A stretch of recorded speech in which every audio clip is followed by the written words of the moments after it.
അസ്സലാമു അലൈക്കും വറഹ്മത്തുള്ളാഹി വബറകാതുഹു. അള്ളാഹുവിൻ്റെ ഔലിയാക്കൾ നമ്മൾ എപ്പോഴും കേൾക്കുന്നതാണിത്. വലിയ ഔലിയാ, വലിയിൻ്റെ ജമ്മാണ് ഔലിയാ. അപ്പോൾ വലിയ എന്ന് പറയുന്നത് അള്ളാഹുവിൻ്റെ ഇഷ്ടദാസന്മാരായ ആളുകളാണവർ. അള്ളാഹുവിൻ്റെ അടുക്കൽ വലിയ സ്വീകാര്യത ലഭിച്ച ആളുകളാണവർ. ഇതൊന്നും പരിശ്രമിക്കാതെ നേടിയെടുക്കാൻ, അതായത് വെറുതെ അങ്ങ് ഒരു സുപ്രഭാതത്തിൽ ലഭിക്കുന്ന ഒരു പട്ടമല്ല.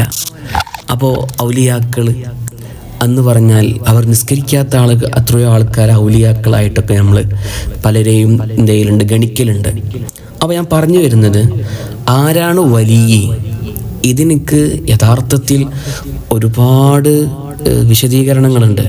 നോക്കി നിങ്ങൾ, അൽ വലിയ എന്ന് പറഞ്ഞാൽ അൽ ആരിഫു ബില്ല, അള്ളാഹുവിനെ അറിയുക, ഹസ്ബമാ യുംകിനു, അവന് എങ്ങനെയൊക്കെ ഏതൊക്കെ അവൻ്റെ കഴിവനുസരിച്ച് അവൻ്റെ റബ്ബിനെ നല്ലവണ്ണം അറിയുക എന്നുള്ളതാണ് ഒന്നാമത്തെ ഷർത്ത് വലിയ.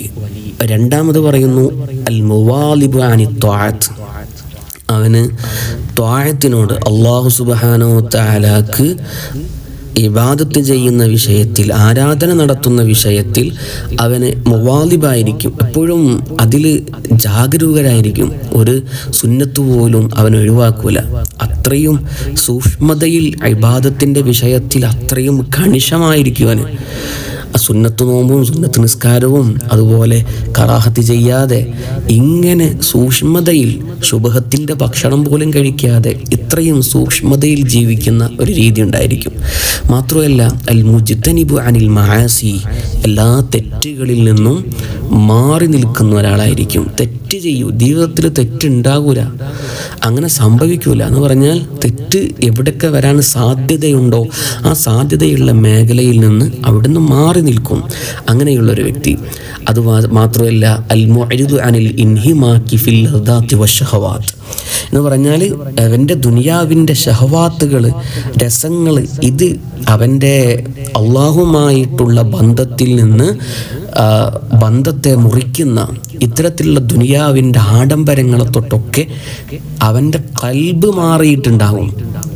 ശരീരം ചിലപ്പോൾ അങ്ങനെയൊക്കെ ഉണ്ടാവും, പക്ഷെ കൽബ് അതിനോടൊന്നും ഒരു ബന്ധം ഉണ്ടാവില്ല. അപ്പോൾ ഈ 4 കാര്യങ്ങൾ ഒരു മനുഷ്യനിൽ ഉണ്ടാകുമ്പോഴാണ് യഥാർത്ഥത്തിൽ അവന് വലിയ എന്ന് പറയാൻ പറ്റുള്ളൂ. വലിയ എന്ന് പറയാം, ഇപ്പം നമ്മൾ വലിയ നല്ലൊരു വലിയ കാറിലൊക്കെ ഒരാൾ പോകുന്നു, വലിയന് പോകുന്നു കാണുന്നുണ്ട് എന്ന് വിചാരിക്കുക. പക്ഷേ ആ വലിയ ആ മഹാന് എന്തുണ്ടാകില്ല, ദുനിയാവിനോട് ബന്ധം ഉണ്ടാവുന്ന കൽബ് അതിലേക്ക് അങ്ങോട്ട് ചേർന്നിട്ടുണ്ടാവില്ല. കൽബ് അതിലേക്ക് ചേരുമ്പോഴാണ് എല്ലാം നഷ്ടപ്പെട്ടു പോകുന്നത്. ജീവിക്കുന്നുണ്ടാവും, ഇവിടെ വലിയ വസ്ത്രം, നല്ല വസ്ത്രം ധരിക്കുന്നുണ്ടാകും, വലിയ ആഡംബര കാറിൽ സഞ്ചരിക്കുന്നുണ്ടാകും, എല്ലാം ഉണ്ടാകും. പക്ഷേ കൽബ് അതിനോട് അടുത്തിട്ടുണ്ടാകില്ല. കൽബ് അള്ളാഹുവിലേക്ക് അടുത്ത മനുഷ്യനാണ്. അള്ളാഹിലേക്ക് കൽബടുത്ത മനുഷ്യന് ദുനിയാവിലെ എന്തെല്ലാം സുഖങ്ങൾ കിട്ടിയാലും ആ സുഖങ്ങൾ മുഴുവനും ആസ്വദിക്കാനുള്ള ഒരു ഇതുണ്ടാവില്ല അവനക്ക്. നമ്മളിപ്പോൾ ഒരു മൊബൈൽ ഫോണിൽ നമ്മൾ സംസാരിച്ചുകൊണ്ടിരിക്കുമ്പോൾ നമ്മളിങ്ങനെ ഒരു വേണ്ടപ്പെട്ട ഒരാളോട്, അല്ലെങ്കിൽ നമ്മുടെ ഇഷ്ടപ്പെട്ട ഒരാളോട് സംസാരിച്ചുകൊണ്ടിരിക്കുകയാണ്. അപ്പോൾ നമ്മൾ അങ്ങനെ നടന്ന് എവിടേക്കോ എത്തിയിട്ടുണ്ടാകും. അല്ലെങ്കിൽ നമ്മുടെ പുറത്തുനിന്ന് ഒരാൾ അത് ചോദിച്ചിട്ടുണ്ടാകും, ഇത് ചോദിച്ചിട്ടുണ്ടാകും, പല കാര്യങ്ങളും ചെയ്തിട്ട് നമ്മളെ തോണ്ടിയിട്ടുണ്ടാകും, എന്നോട് സലാം പറഞ്ഞിട്ടുണ്ടാകും, നമ്മൾ മടക്കിയിട്ടുണ്ടാവും, നമ്മൾ ആന്ന് പറഞ്ഞിട്ടുണ്ടാവും, ഒക്കെ ഉണ്ടാവും. പക്ഷേ നമ്മുടെ ശ്രദ്ധ മുഴുവനും നമ്മുടെ ഫോണിലാണ്, നമ്മളെ ഇഷ്ടപ്പെട്ട ആളോട് സംസാരിച്ചുകൊണ്ടിരിക്കുക. അപ്പോൾ മറ്റുള്ള വിഷയങ്ങളൊന്നും അവരുടെ മൈൻഡിൽ കയറിയിട്ടുണ്ടാവില്ല. ഇതുപോലെ അള്ളാഹുവിലേക്ക് കൽബ് ലയിച്ച ആളുകൾ. അപ്പോൾ ഇവിടെ നിസ്കരിക്കാത്ത വലിയ എന്നൊക്കെ നമ്മൾ കേട്ടിട്ടുണ്ടല്ലോ. ഈ നിസ്കരിക്കാത്ത വലിയ എന്ന് പറഞ്ഞാൽ അവർ ബുദ്ധി മറിഞ്ഞ വലിയായിരിക്കും. ചിലപ്പോൾ അള്ളാഹുവിൻ്റെ അടുക്കൽ അള്ളാഹിനെ ചിന്തിച്ചിട്ട്, ഇപ്പോൾ സാധാരണ നാം ഒരാളെ കുറിച്ച് 2 മജ്നൂൻ എന്ന് പറഞ്ഞാൽ നിസ്കാരം നിർബന്ധമാകുന്ന ആർക്കാണ്? സ്വലാത്തു തജിബു സ്വലാത്തു അലാ കുല്ലി മുസ്ലിമിൻ മുക്കല്ലഫിൻ ആഖിലിൻ ബാലിഗിൻ ത്വാഹിരിൻ അനിൽ ഹൈലി വൻ നിഫാസ്. ഹൈല് നിഫാസിനെ തൊട്ട് ശുദ്ധിയായ, ബുദ്ധിയുള്ള, ബുലൂഗെത്തിയ, മുക്കല്ലഫായ മനുഷ്യനിക്കാണ് നിസ്കാരം നിർബന്ധമാകുന്നത്. അപ്പോൾ ബുദ്ധിയുള്ള ആളെന്ന് പറഞ്ഞാൽ പിന്നെ പറയുന്നു ഫലാ തജിബു സ്വലാത്തു അലാ മജ്നൂനിൻ, മജ്നൂനിൻ്റെ മേൽ നിസ്കാരം നിർബന്ധമില്ല, ഭ്രാന്തൻ്റെ മേൽ. ഭ്രാന്തൻ എന്ന് പറഞ്ഞാൽ ദുനിയാവിലെ ഇപ്പോൾ പെണ്ണിനെ പ്രണയിച്ചുകൊണ്ട് ഭ്രാന്താകുക, സമ്പത്തിൽ ചിന്തിച്ചുകൊണ്ട് ഭ്രാന്താവുക, അതുപോലെ മറ്റ് ജീവിതത്തിലെ വിജയ പരാജയങ്ങളിൽ ചിന്തിച്ചുകൊണ്ട്, തൻ്റെ ഫാമിലി വിഷയങ്ങളിൽ ചിന്തിച്ചുകൊണ്ട്, ഇങ്ങനെയുള്ള വിഷയങ്ങളിലൊക്കെ മനുഷ്യൻ്റെ ബുദ്ധിയെ മറിഞ്ഞു പോകുന്ന ഒരവസ്ഥ എന്ത് ചെയ്യുന്നുണ്ട്, സംഭവിക്കുന്നുണ്ട്.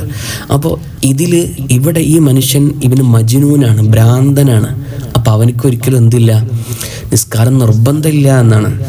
എന്നാൽ ഇവിടെ മറ്റൊരു ഭാഗത്തിലൂടെ നമ്മൾ നോക്കുകയാണെങ്കിൽ ബുദ്ധി മറിയാൻ ഇത് ഭൗതികമായ കാര്യങ്ങളാണ് വന്നത് എങ്കിൽ അള്ളാഹുവിനെ ചിന്തിച്ച്, അള്ളാഹുവിൻ്റെ സൃഷ്ടിപ്പിൽ ചിന്തിച്ച്, മാത്രമല്ല മരണത്തെ ചിന്തിച്ച്, മരണാനന്തര ജീവിതത്തെ ചിന്തിച്ച്, നരകത്തിൽ ചിന്തിച്ച്, സ്വർഗത്തിൽ ചിന്തിച്ച്, ഇങ്ങനെയുള്ള അള്ളാഹുമായുള്ള കാര്യങ്ങളിൽ ചിന്തിച്ച് അവൻ്റെ ബുദ്ധി മറിഞ്ഞു പോകും. അതാണല്ലോ യഥാർത്ഥ ചിന്ത.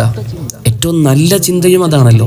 അപ്പം നല്ല രീതിയിൽ ചിന്തിച്ച് ബുദ്ധി മറിഞ്ഞു പോയ ആ ആളുകളും അവർക്കും നിസ്കാരം നിർബന്ധം ഇല്ല. അപ്പോൾ പറഞ്ഞു വരുന്നത് ഈ ആളുകൾ, രണ്ടാമത് പറഞ്ഞ ആളുകൾ, അവർ അള്ളാഹുവിൻ്റെ അടുക്കൽ ശ്രേഷ്ഠരായ ആളുകളാണ്. അവർക്ക് മജ്നൂൻ എന്നല്ല പറയാ, മജ്ദൂബ് എന്നാണ് പറയാ. അതൊരു ബഹുമാന സൂചകമായിട്ടാണ് പറയണത്.